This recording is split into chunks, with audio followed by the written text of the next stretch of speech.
ನಮ್ಮ ಬೆಂಗಳೂರಿನ ವಸಂತಪುರದಲ್ಲಿರುವಂತ ಇಸ್ಕಾನ್ ವೈಕುಂಠಗಿರಿಯಲ್ಲಿ ನಾನಿದ್ದೀನಿ. ಈ ಜಾಗದ ಇತಿಹಾಸ ಏನು? ತಿರುಪತಿಯಲ್ಲಿರೋ ಹಾಗೇನೆ ಇಲ್ಲಿ ಶ್ರೀ ರಾಜಾದಿರಾಜ ಗೋವಿಂದನನ್ನ ಪ್ರತಿಷ್ಠಾಪನೆ ಮಾಡಿರೋದು ಯಾಕೆ? ನಾನು ಹಂಸ ಯೂಟ್ಯೂಬ್, ಫೇಸ್ಬುಕ್ ಹಾಗೆ ಇನ್ಸ್ಟಾಗ್ರಾಮ್ ಅಲ್ಲಿ ನನ್ನ ಫಾಲೋ ಮಾಡಿ. ಈ ಜಾಗಕ್ಕೆ ಅಂತದೊಂದು ಮಹಿಮೆ ಇದೆ.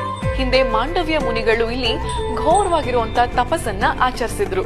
ಭಗವಂತ ಶ್ರೀನಿವಾಸ ಗೋವಿಂದ ಸುಪ್ರೀತರಾಗಿ ಮಾಂಡವ್ಯ ಮುನಿಗಳಿಗೆ ಒಂದು ವರ ಕೊಡ್ಬೇಕು ಅಂತ ಅನ್ಕೊಳ್ತಾರೆ.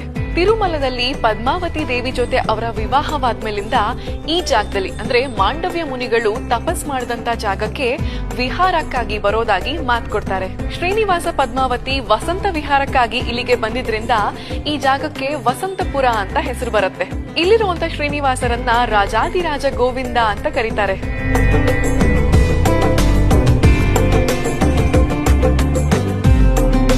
ದೇವಸ್ಥಾನದ ವಾಸ್ತುಶಿಲ್ಪ, ಗರ್ಭಗುಡಿ ಮುಂದಿರುವಂತ 7 ಬಾಗಿಲುಗಳು ಇದೆಲ್ಲ ತಿರುಮಲ ತಿರುಪತಿ ದೇವಸ್ಥಾನದ ಮಾದರಿಯಲ್ಲಿದೆ. ಶ್ರೀನಿವಾಸನ ಗುಡಿಯನ್ನ ನಿರ್ಮಿಸಬೇಕು ಅನ್ನುವಂತ ನಮ್ಮ ಶ್ರೀಲ ಪ್ರಭುಪಾದರ ಆಸೆಯನ್ನ ಅವರ 125ನೇ ಜನ್ಮೋತ್ಸವದ ಸಂದರ್ಭದಲ್ಲಿ ಈ ಗುಡಿಯನ್ನ ನಿರ್ಮಾಣ ಮಾಡೋದರ ಮೂಲಕ ಇಸ್ಕಾನ್ನ ತಂಡ ನೆರವೇರಿಸಿದೆ. ಈ ದೇವಸ್ಥಾನಕ್ಕೆ ಬಂದಾಗ ರಾಧಾ ಕೃಷ್ಣ, ಜಗನ್ನಾಥ, ಸುಭದ್ರ, ಬಲರಾಮ, ರಾಜಾದಿರಾಜ ಗೋವಿಂದ, ಪದ್ಮಾವತಿ, ಸುದರ್ಶನ ನರಸಿಂಹ, ಲಕ್ಷ್ಮೀ ನರಸಿಂಹ ಹಾಗೇನೆ ಶ್ರೀಲ ಪ್ರಭುಪಾದರ ದರ್ಶನವನ್ನ ಪಡಿಬಹುದು.